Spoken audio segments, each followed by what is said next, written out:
असं हे घट्टसर दही तुम्हाला पण तयार करायचं आहे का? अजिबात बाहेरून विकत न आणता हे मस्त बर्फीसारखं दही तुम्ही घरच्या घरी तयार करू शकता. बऱ्याच वेळेला काय होतं, दही बनवताना हे दही व्यवस्थित लागत नाही आणि दह्यामध्ये भरपूर असं पाणी तयार होतं. तर आज आपण अगदी छोट्या छोट्या टिप्ससहित हे दही कसं लावायचं, छान असं घट्टसर दही कसं तयार करायचं ते पाहूया. आता ह्याच्यापासून तुम्ही छान अशी लस्सी तयार करू शकता, मस्त मसालेदार छास किंवा श्रीखंड पण तयार करू शकता. चला तर मग पटकन रेसिपीला सुरुवात करूया. दही लावण्यासाठी एका मोठ्याशा पातेल्यामध्ये जवळजवळ 1 लिटर दूध मी इथं घेतलेलं आहे. फुल क्रीम दूध मी इथं वापरलेलं आहे. दुधाचं कोणताही तुम्ही क्वालिटीचं दूध इथं घेतलं ना तरी पण चालेल. जे तुमच्या घरामध्ये अवेलेबल आहे ते दूध तुम्ही इथं वापरू शकता. आता हे दूध आहे ना ते आपल्याला गरम करायचं आहे. ह्याच्यातला पाण्याचा अंश आपल्याला कमी करायचा आहे, म्हणजे दही आपलं छान असं घट्टसर तयार होईल. दूध गरम करत असताना गॅसची फ्लेम मीडियम ठेवायची आणि मीडियम आचेवरती जवळजवळ 9 ते 10 मिनिटं हे दूध चांगलं उकळून द्यायचं. पाण्याचा अंश जेवढा तुम्ही कमी करून घ्याल तेवढं हे दही छान असं घट्टसर तयार होतं.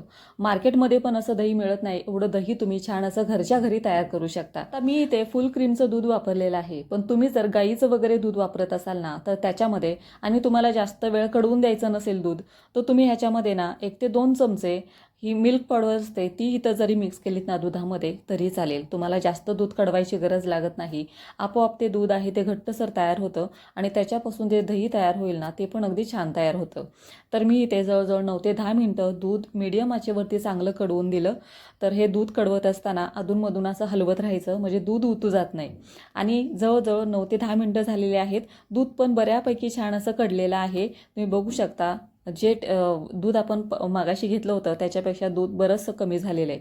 आता हे पूर्णपणे नाही पण थोडंसं कोमट आपल्याला करून द्यायचं आहे. तर जवळजवळ 15 ते 20 मिनिटानंतर तुम्ही बघू शकता दूध बऱ्यापैकी थंड झालेलं आहे. माझं बोट बुडतंय एवढं कोमट आपल्याला इथं दूध आहे ना ते ठेवायचं आहे. आता किती दुधापासून तुम्हाला दही तयार करायचं आहे तेवढं दूध तुम्ही एका बाजूला काढून घ्या आणि त्याला विरझण लावण्यासाठी इथे मी जवळजवळ 1.5 चमचा दही घेतलेला आहे. आता दही घेताना घरच्याच दह्याचा वापर करायचा, विकतच्या दह्याचा विरझणासाठी अजिबात वापर करायचा नाही. त्याच्यापासून जे दही आपण तयार करतोय ते व्यवस्थित बनत नाही. तर इथं 1.5 चमचा मी दही घेतलं. घट्टसर दही होतं त्याच्यामुळे थोडंसं मी इथं पाणी टाकते आणि व्यवस्थित ह्याच्या गाठी मी सगळ्या फोडून घेणार आहे. दुधामध्ये व्यवस्थित हे दही आहे ना ते मिक्स होईल. आता जे विरझण लावण्यासाठी आपण दही इथं वापरलेलं आहे ना ते जास्त पण आंबट नसावं. जास्त आंबट दह्याचा तुम्ही जर इथं वापर केलात ना तर जे आपण मुरवलेलं दही आहे ना त्याचा पण आंबट असा वास येतो. त्याच्यामुळे मीडियम चवीचं दही आपल्याला इथं वापरायचं आहे. आता दही टाकल्यानंतर हे व्यवस्थित आपण हलवून घेऊया. रवीच्या साह्याने, चमच्याच्या साह्याने हे व्यवस्थित तुम्ही घुसळून घ्या. म्हणजे दुधामध्ये हे दही चांगलं मिक्स झालं ना की एकसारखं दही आपलं छान असं घट्टसर तयार होतं. दही लावत असताना एक गोष्ट मात्र लक्षात ठेवायची, गरम दुधाला कधीच दही लावायचं नाही, नाहीतर ते दही व्यवस्थित तयार होत नाही. आता ह्या 2 छोट्या छोट्या मातीच्या भांड्यामध्ये हे मी दही विरजायला ठेवणार आहे. तुमच्याकडे जर ह्याच्यापेक्षा मोठं असेल ना तर ते तुम्ही इथं वापरलं तरी पण चालेल. दही लावत असताना मातीचं भांडं जर आपण वापरलं ना तर ते दही छान असं घट्टसर तयार होतं. आता दही लावण्यासाठी दुसऱ्या कोणत्याच भांड्याचा इथं वापर करायचा नाही, म्हणजे ॲल्युमिनियम, पितळ, तांब अशा कोणत्याच भांड्याचा इथं वापर करू नका. एकतर मातीचं तरी भांडं वापरा, नाहीतर स्टीलच्या भांड्यामध्ये तरी हे तुम्ही दही मुरवायला ठेवा. दुसऱ्या कोणत्याच भांड्यात हे दही आपल्याला मुरवायला ठेवायचं नाही. आता इथं मी 2 जी मातीची भांडी मी इथं छोटी छोटी घेतलेली आहेत ना ते भरून एका मोठ्याच्या पातेल्यामध्ये हे मी दूध आहे ते ओतलेलं आहे. दोन्हीमध्ये तुम्हाला हे मी दही मुरवून दाखवते. छान असं घट्टसर तयार होतं. आता हे जवळजवळ ह्याच्यावरती झाकण ठेवून 8 ते 9 तासांसाठी आपल्याला हे ठेवायचं आहे. पूर्ण हे रात्रभर मी ठेवलेलं आहे आणि दुसऱ्या दिवशी तुम्हाला दाखवते मस्त घट्टसर हे दही आहे ना ते छान असं तयार होतं. जवळजवळ 8 ते 9 तास आपलं दही मुरण्यासाठी लागतातच लागतात. तर हे दही जी उबदार ठिकाण आहे त्या ठिकाणी व्यवस्थित लावून ठेवा. फ्रीजमध्ये ठेवू नका किंवा थंड ठिकाणी ठेवू नका. थंड ठिकाणी जर ठेवलं ना हे दही मुरायला जास्त वेळ लागतो. आता दुसऱ्या दिवशी जवळजवळ 8 ते 9 तास झालेले आहेत. दुसऱ्या दिवशी तुम्ही बघू शकता मस्त घट्टसर, अजिबात हे भांडं क्रॉस केलं तरी हे अजिबात हे सुटत नाही, म्हणजे ह्याला पाणी सुटलेलं नाही, जास्त सैल पण झालेला नाही. मस्त घट्टसर दही आपलं तयार झालेलं आहे. डेअरीमध्ये सुद्धा तुम्हाला एवढं फ्रेश दही आणि घट्टसर दही मिळणार नाही. एवढं घट्टसर आणि छान असं दही तुम्ही घरच्या घरी तयार करू शकता.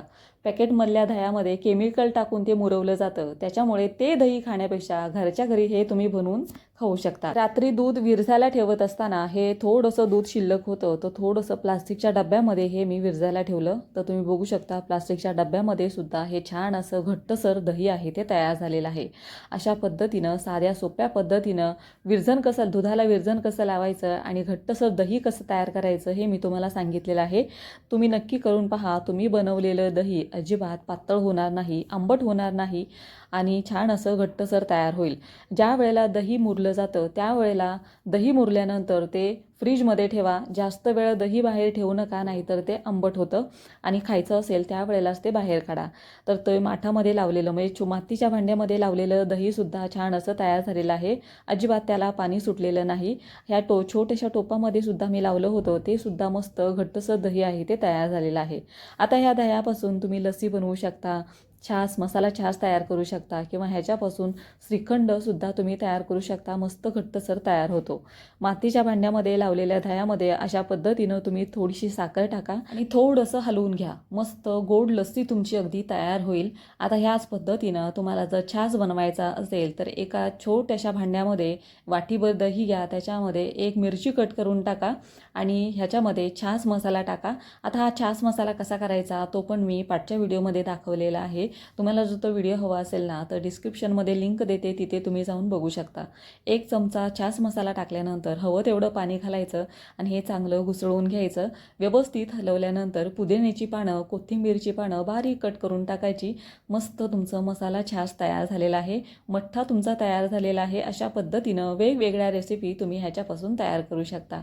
2-3 महिने टिकणारा छास मसाला बनवण्यासाठी साहित्य कोणतं घ्यायचं, किती प्रमाणात घ्यायचं ते पण मी तुम्हाला व्यवस्थित सांगितलेलं आहे.